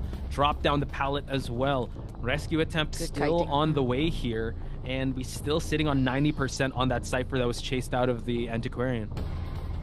That's right. And Fluff is actually going to kite back towards the cipher. So I guess they might be forced to open a new one. Yeah. Not too sure what the game plan is here, but Fluff still in the vicinity. Whether he's gonna get out of this area would still be an interesting one, but he does have health to work with. He can get a hit and another one afterwards, so still okay. Whoa! Still okay. Still Able okay. to get that bamboo flip. And I think Meteorologist has to be, just stay out of sight, because Meteorologist does not have a borrowed time, so cannot take the endgame kite here as they try to push for it. But Muxin still in this sort of like defensive position here, not able to lock in anyone just yet, and Fluff just making sure he's buying enough time for his team. Gets the 59% stack onto the Antiquarian, but still has a lot of stick to work with. Gets the 99%. Let's see if a scare is imminent as they try to open up this 30% cipher. Things are just looking very tough for the side of survivors. They want to decode, but Muxin with the map control, with the Ostracon spawning left and right, teleporting as well. I'm not too sure how the server's gonna bounce back from this. Do they heal? Do they decode? Or do they kite? So many things to work on, and Muxin just teleporting once again. I think it's more of just like who's gonna overextend, right? Because they're just trying to bait him just for them to be able to buy enough time for them to push that 40% cipher, because he's got the shore cipher locked. First officer does get that hit. Luckily, he does have a syringe to heal himself. And now Fluff really pushing fate here and trying to go for that short cipher. Since it's so, it's at 90%, so close. Blink is already online, by the way, folks. And this is a no trump card end game. So he's going to have to just rely on detention. And I think one thing Muxin is doing very well is that look at their items. They're almost out for all of them. And first officer with that syringe, what is he going to do with that when detention hits? So PPM also having the attention of the hunter. Muxin moving left and right. Map pressure is on. 90% cipher is also being locked on. Fluff trying to push for that cipher. Oh, nice. And played with the like they will cooldowns. pop it. Yeah, he's 99%. He's got 2 health. Able to get the silence. And now we're gonna see if he's gonna go for the pop immediately. And now Fluff getting the down right away. This is what Muxin's trying to work for here. He's gonna not go for the chair. Okay, he will be going for the chair. Everyone's still kind of spread out, but he's gonna have to make his way towards the cornfield exit. The multitasking is happening here, trying to speed his way all the way to the back gate, but I'm not sure whether there will be enough time here. 70% on that gate. Both of survivors are there. Seems like it will be a tie game. Yeah, again, Omni with a really tough start with that Terror Shock still able to salvage. Over, predicting that blink as well. It's just fantastic. Just make sure that, okay, let's tank some damage here. One person's just... I'm not too sure how the servers are going to up cope right against away this. to You know, anyone. was a little bit indecisive whether he wants to be nearer to the toy merchant to protect her or just one tight turner. Just one tight turner. Is Pit's gonna be adding insult to an injury here, or is the USL survivors gonna clap right back in this matchup here? Let's see what's it gonna be as he hits straight into the shack area with Yu will being the first kiter. Interesting that he's going to go for the Enchantress. Again, I think this is a matchup the Enchantress would love since she did get that buff of getting that first stack. And now just going through that pallet and wow, just stuck around a little too long for that first hit to be able to connect. We do have a toy merchant catapult here just to give transition towards the big boat area, but Cypher progress still looking quite good on the Hunter side. So now let's see if Pit is going to change target or he's going to stick to the Enchantress. Oh, But risky, Toy Merchant's right risky. here. This window is notorious for those kind of hits, as we see a basic hit registering onto Love for Rent. Jumping down here, so does have a flyover to work with, but he will just levitate throughout the air first and get into a better spot. But it seems like he will just potentially just kite in this area. Nothing much to kite with, so Yeah, accepting. you see that he's going to try to chase him away. Yeah, I thought he'd actually try to make his rotation back towards that boat area, but it seems like he might want to just set up another catapult. Okay, but right towards the Hunter's vicinity here, so Love high-wheeling a little too early, Chocho, and now Pit getting the first survivor down. Yeah, just a curious question. I mean, whether, you know, just accepting the forced out blink here would have been better, or to just predict it. Something that, yeah, decision making wise, Love for Rent, yeah, unfortunately was unable to force out that blink trade that she was trying to go for. As we see 147 coming in for that rescue a little bit early, I have to say. As we see a stun rescue, so potentially a harassment coming through. Okay, but unfortunately no tide here and no catapult to work with. We have an injured forward as well. Full ball, but right up the center here is going to be a little tough. He's going to try to switch targets, force out the football for the cooldown to happen, and Love for Rent stuck with just a pallet and a shack area. Forced to get that max pallet break, and we do note that the forward is here. Try and go for the stun, but unfortunate double down. Pit Stopper is able to secure himself a double down situation, and this is actually very tough for the survivors to try and bounce back from. Yeah, I understand what 147 was trying to do. They're really trying to buy a little bit more time for his teammates to decode, but canceling the attack animation and getting that double hit within just 3 seconds, 2 hits in 3 seconds, insane reaction also as well coming in from Pit Stoppers, capitalizing on all the chances the servers are giving here as we see a free and the Terror Shock rescue as well. Oh my god, tries to go for the hit here, but that 3-stack was nullified and no tide turner as well. And just like that, Pit Stopper is just making sure he's going to continue on and try to possibly go for a triple down situation just to make sure that the forward can't harass, but there's no more football to work with. That's one of the win cons for Pit Stoppers. Next survivor down is going to be them punching their ticket to be one of the representatives of the NAEU region of the group stage, folks. This is an interesting thing we saw that everybody was falling down like flies here and there. Something unexpected happened was that Terror Shock rescue. As we see, the match still continues. Nothing stops here. 5th Cypher has yet been touched and Cyphers are stagnant. Yeah, I mean, it's real tough because the numbers game is not in favor of the survivors anymore. It's the Cyphers and the Hunter. We do see that Yu does have Tide Turner to work with, so this can buy a little bit more time. Gets the push as well, so able to actually push him towards 147 as well as the Enchantress. Unable to, Blink is still on cooldown, my bad. So 147. Able to actually drop down the pallet, and we do get the 3-stack here. You have to give it up to USL. They are fighting till the very end. They have to. It's just not quite enough as of yet. They are harassing, things like this, but ciphers are just stagnant. It's just a playground for pit stoppers at this point in time. As long as I entertain them well enough, ciphers will not pop. As we see it down onto the Enchantress, unfortunately. Yeah, I mean, if we go back to Omni survivors, right? They were spread out. They had their itemizations going on. No one was as injured as they were because everyone is kind of sporting an injury. And now it just seems like for USL, it's going to be real tough for them to push these last two ciphers. With now pit stoppers just making sure that the area or no one's trying to attempt to go for this rescue. So really cementing their spot here. Already using that trump card for that teleport. Still on cooldown, but once that Enchantress is going to be sent back to the manor, it is going to be a really tough end game for them to try and just secure a tie from. Yeah, Pit's just at the top of his game right now. There's not too sure, honestly, it's very hard to tell what the focus point should be here for the survivors. I guess it would be decoding, but Pitts, he understands that he's just gonna hit towards the other side of the map. He knows both ciphers are being worked on, and you being in this tough situation, and I'm not sure how long more he can kite here, but ciphers are still being pushed. Okay, trying to play the palette mind game here. So you doing a great job. Still has a bit of wind force to use, but I mean, two ciphers versus two survivors, right? And not too threatening. Nice, able to. Oh my God! I thought he was able to actually get that vault going, but the terror shock did register. And now we go for the teleport here, just to be able to knock down the charged up attack onto that forward. And there you have it, folks.